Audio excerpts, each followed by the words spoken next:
Bismillahirrahmanirrahim. Assalamualaikum warahmatullahi taala wabarakatuh. Alhamdulillahirabbil alamin.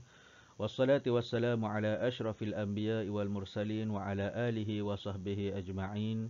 Qala rabbi shrah li sadri wa yassir li amri wahlul 'uqdatam min lisani yafqahu qawli. Subhanaka la ilma lana illa ma 'allamtana innaka antas samiul alim wa la haula wa la quwwata illa billahil aliyyil azim.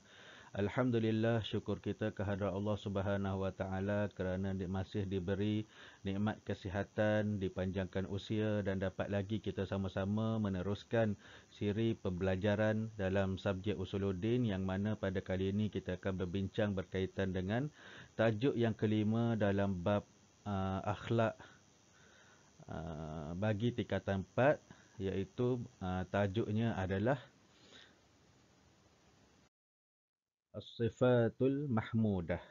As-Sifatul Mahmudah iaitu sifat mahmudah, sifat-sifat yang baik. Okey, yang mana kita akan berbincang berkaitan dengan beberapa sifat yang baik berserta dengan dalilnya melalui nas-nas Al-Quran dan hadis. Okey, yang terpilih dalam pembelajaran bagi tajuk yang kelima tajuk yang kelima bab akhlak bagi tingkatan 4 ni. Okey, kita teruskan dengan sifat yang pertama, iaitu as-sidqu, iaitu jujur ataupun benar. Okey, sifat as-sidqu, jujur ataupun benar. Okey, yu'rafu as-sidqu bi annahu qaulul haqq wa bi annahu al-qaulul al-matabiq lil waqi' wal haqiqah, iaitu as-sidqu ni bercakap benar. Okey, bercakap benar, bi annahu qaulul haqq, bercakap benda-benda yang betul, wa bi annahu al-qaulul mutabiq lil waqi' wal haqiqah, iaitu bercakap dengan sesuatu yang berbetulan ataupun yang seiring dengan hakikat, seiring dengan realiti. Maksudnya kita tak ada menyimpang daripada apa yang benar itu, kita cakapkan sesuatu yang benar-benar sahaja. Maksudnya tell the truth. Cakap sesuatu yang benar, yang selari dengan hakikat sahaja. Mislu, contohnya adalah as-sidqu fil kalam, jujur dalam berbicara, al-wafa'u bil ahdi, menunaikan janji, as-sidqu fis sirri wal ilm, iaitu bersedekah secara rahsia ataupun terang-terangan. Dan dalilnya adalah ya ayyuhallazina amanu taqullaha wa kunu ma'as sadiqin. Allah Subhanahu wa taala berfirman dalam Al-Quran, iaitu hai orang-orang yang beriman, bertakwalah kepada Allah dan hendaklah kamu bersama dengan orang-orang yang benar.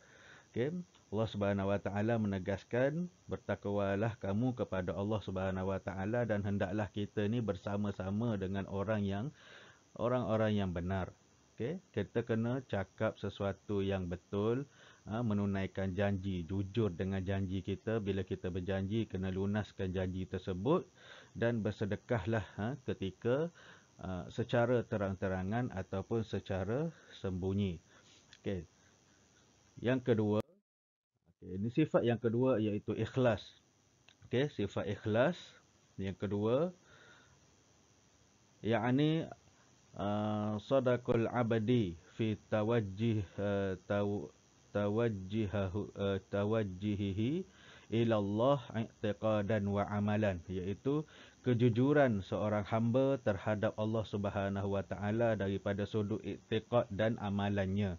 Okey, itqanul amal wa ada'uhu bi ihsan, iaitu melaksanakan kerja dengan teliti ai injazuhu kamilan, dan melakukannya dengan elok, dengan sempurna. Wujudu juhatur raqabiyatu wa biduniha, sama ada uh, ketika dalam pengawasan orang lain ataupun tanpa pengawasan orang lain. Fal mukhallishu shakhsun yasduru fi dakhiluhu fi'lul khair biduna riya wa sum'ah. Okay, dan ikhlas seseorang itu terbit di dalam hatinya melakukan kebaikan tanpa riak dan kemegahan. Okey. Sedekah ikhlas ni maksudnya keikhlasan ataupun kejujuran seorang hamba terhadap Allah Subhanahu Wa Taala melalui i'tiqad dan amalan dia. Dan dengan cara melaksanakan sesuatu kerja dengan teliti dan melakukannya dengan elok, dengan sempurna, sama ada di dalam pengawasan ataupun tanpa pengawasan. Maksudnya depan orang pun, pengawasan ni maksudnya dilihat oleh orang ataupun tidak dilihat oleh orang lain. Okey, itu kita boleh takrifkan sebagai pengawasan dan tanpa pengawasan lah. Contohnya dalam bab kita solat, macam mana cara kita solat depan orang, macam mana kita solat seorang diri, adakah sama ada kita ni nak menunjuk-nunjuk ataupun betul-betul kita ikhlas. Ada orang bila depan orang tu dia akan solat dengan cara yang paling perfect lah kita kira kan, dengan bacaannya elok, dengan mengikut tertib yang elok. Tapi bila seorang-seorang contohnya dalam bilik ke, solat tu main acuh tak acuh je, laju-laju je kan, nak cepat siap. Okey, tu antara contoh kita nak kenal perbezaan antara ikhlas tak ikhlas lah. Macam mana dia bekerja di depan orang dan macam mana melakukan sesuatu kerja ataupun ibadat tu bila dalam keadaan berseorangan. Okey, dan ikhlasnya seseorang itu wujud dengan hati yang ikhlas, di dalam hati. Sifat ikhlas tu wujud di dalam hati.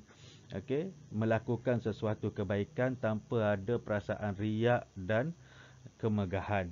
Okey, itu ikhlas. Jangan pula kita buat sesuatu pekerjaan, contohnya kita bangun qiyamul lail ke apa ke, kita wujud dalam diri kita ni, aku seorang je ke yang bangun, tengok rumah lain gelap je.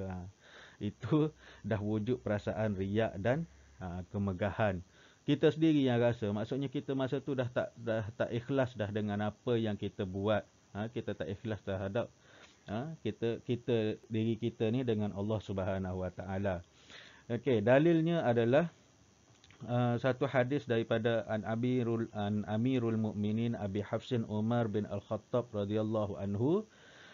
Sami'tu Rasulullah sallallahu alaihi wasallam yaqul innamal a'malu binniyat wa innama likulli imri'in ma nawa faman kanat hijratuhu ila Allah wa rasulih fahijratuhu ila Allah wa rasulih wa man kanat hijratuhu ila dunya yusibuha aw imra'atin yankihuha fahijratuhu ila ma hajara ilaih.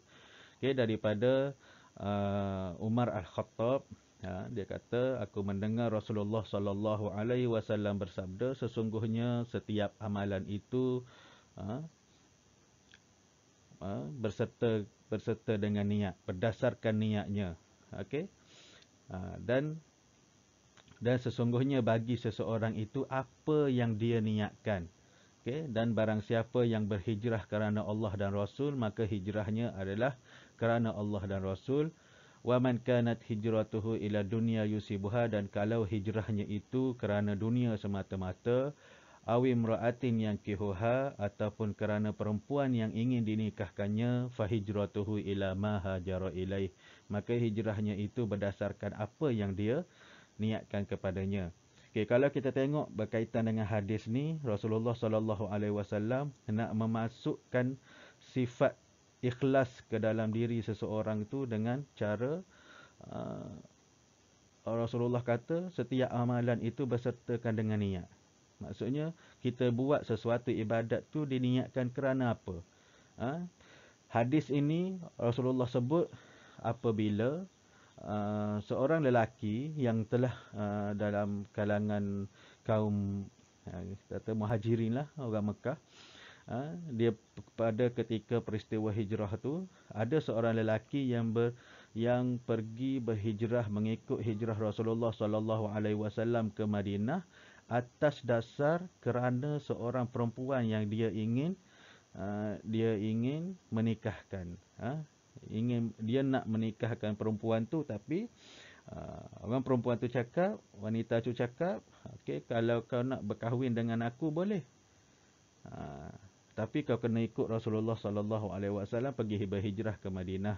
Okey, perempuan tu nama Ummu Qais dan lelaki itu dipanggil Muhajir Ummu Qais. Orang yang berhijrah kerana Ummu Qais. Maksudnya di situlah Rasulullah kata seseorang yang berhijrah itu berdasarkan apa yang diniatkannya, dan boleh kita bawa dalil ini, innamal a'malu binniyat ini, kepada semua amalan. Okey, kepada siapa diniatkan, kepada Allah Subhanahu Wa Taala ataupun atas tujuan-tujuan yang tertentu. Ni nak masukkan sifat ikhlas dalam diri. Okey, seterusnya yang ketiga. Yang ketiga adalah al-adlu, sifat adil. Okey, wada'a syai'un mawdi'uhul mukhtassu bihi. Okey, meletakkan sesuatu perkara itu pada tempatnya. Mislu al-adlu bainaz zawjat. Keadilan di antara isteri-isteri. Haisu yajibu 'ala az-zawj an ya'dilu baina zawjatihi bin nafaqah wat ta'amul wal maskanu wal ma'kul wa hatta al-alaqah al-zawjiyah sawa'u tafawatat az-zawjat bil halah al-madiyah aw nasabi aw jamali aw ad-din, iaitu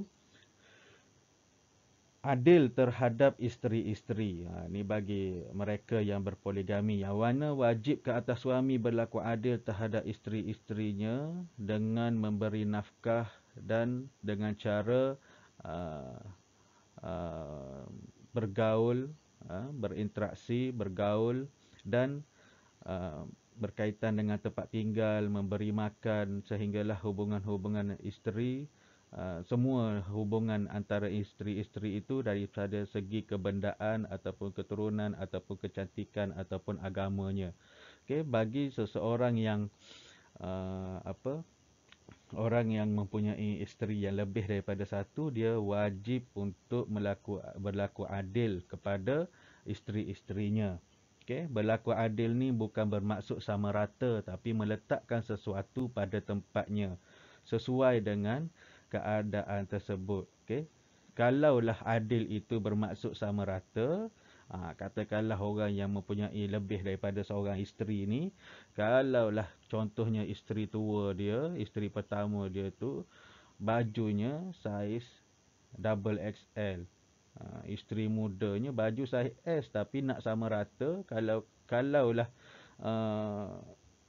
adil itu diertikan dengan sama rata, maka kedua-duanya kena pakai baju saiz double XL. Dan pada masa tu nampak cantik pada isteri yang pertama, dan nampak bila orang yang berbadan kecil pakai saiz double XL, bayangkanlah macam mana. Okay.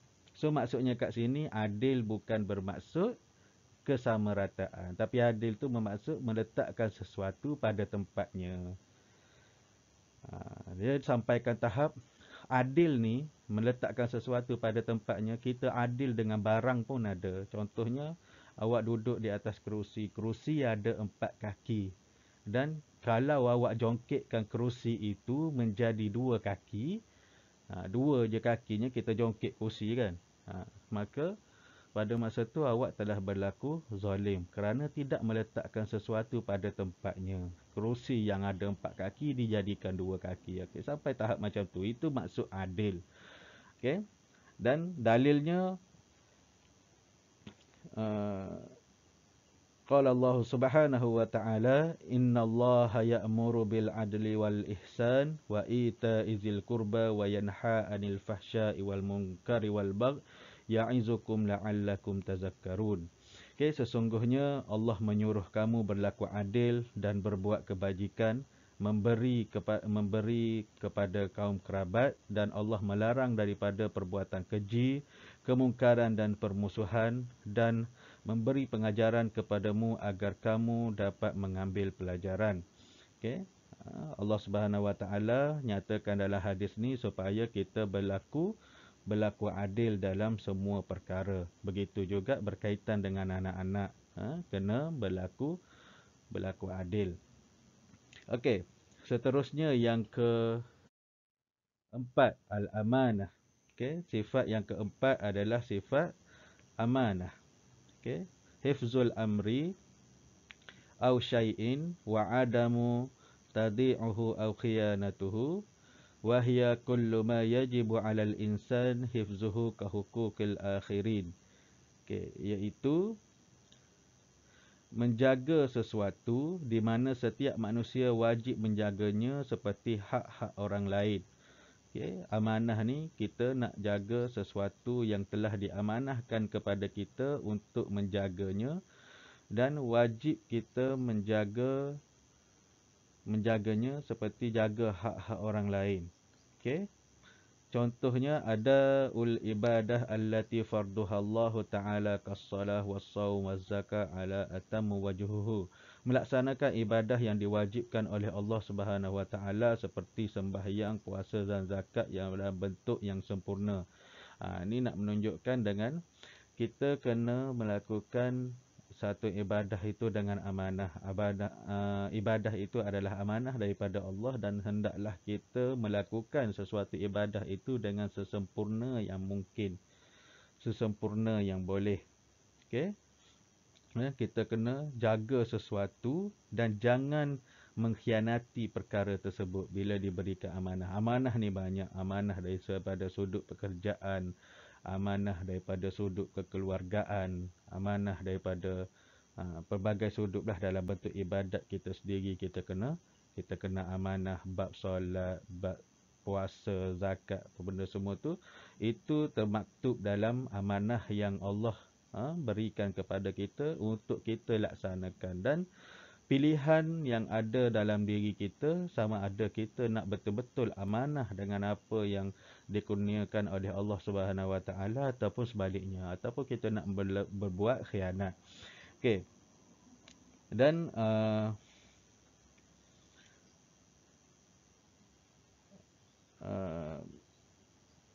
bagi dalil bagi sifat amanah ini, la imanan liman la amanata lahu. Tidak beriman seseorang itu bagi siapa yang tidak amanah. Wala dina liman la ahda lahu. Dan tiada ada agama. Tidak ada agama bagi orang yang tidak menepati janjinya. Maksudnya tidak ada iman bagi orang yang tidak ada sifat amanah, dan tidak ada agama bagi mereka yang tidak menepati janji. Okey, itu berkaitan dengan sifat amanah. Kemudian yang kelima dan yang terakhir, sifat husnuzan. Okey, husnuzan, bersangka baik. Okey, bersangka baik, syu'uru yaskunul qalbul abdi wa ima an yakunallah aw man abdu lil abdu. Okey, bersangka baik terhadap Allah Subhanahu Wa Taala, satu perasaan yang menyenangkan jiwa seseorang hamba terhadap Allah Subhanahu Wa Taala, ataupun antara manusia dengan manusia. Maksudnya menenangkan jiwa ni dengan Allah Subhanahu Wa Taala pun kita selalu bersangka baik dengan Allah Subhanahu Wa Taala, walaupun diberikan ujian ataupun musibah ataupun segala bentuk ujian, apa sahaja, diberi nikmat ke, diberi ujian ke daripada Allah Subhanahu Wa Taala, kita selalu bersangka baik dengan Allah Subhanahu Wa Taala, dan bersangka baik di antara sesama makhluk, sesama hamba, sesama manusia, kena bersangka baik. Okey. Kemudian husnuzan billah yakuna, contohnya yakuna bi fi'li ta'ah wa taraku al-munkarat. Contohnya bersangka baik terhadap Allah Subhanahu Wa Taala dengan melakukan ketaatan dan meninggalkan kemungkaran. Okey. Firman Allah Subhanahu Wa Taala, ya ayyuhalladzina amanu ijtanibu katsiran minadh-dhann. Ya ayyuhalladzina amanu ijtanibu katsiran minadh-dhann. Inna ba'dadh-dhanni ism. Okey. Hai orang-orang yang beriman, jauhilah kebanyakan kecurigaan ataupun sangka buruk daripada, kerana sebahagian daripada prasangka yang buruk itu adalah dosa. Jauhilah kamu daripada perasaan sangka buruk, bersangka buruk, kerana keadaan ataupun perasaan bersangka buruk itu adalah salah satu daripada dosa. Okey, kita kena bersangka baik, kena husnuzan terhadap apa yang dilakukan. Maksudnya kalau perangai orang tu, kalau kita tengok perangai siapa-siapalah, kita kena bersangka baik terlebih dahulu sebelum, kalau ada bukti itu lain ceritalah. Kita kena sangka baik dengan sesama manusia dan dengan Allah Subhanahu Wa Taala. Okey, dan saya rasa sekadar itu sahaja untuk perkongsian pada kali ini. Semoga dengan video ini dapat membantu kita semua untuk menelaah pelajaran Usuluddin bagi tajuk akhlak untuk tingkatan 4 ni, dan semoga ianya menjadi asbab kebaikan untuk diri saya sendiri dan untuk kita semua. Wallahu a'lam bissawab. Assalamualaikum warahmatullahi wabarakatuh.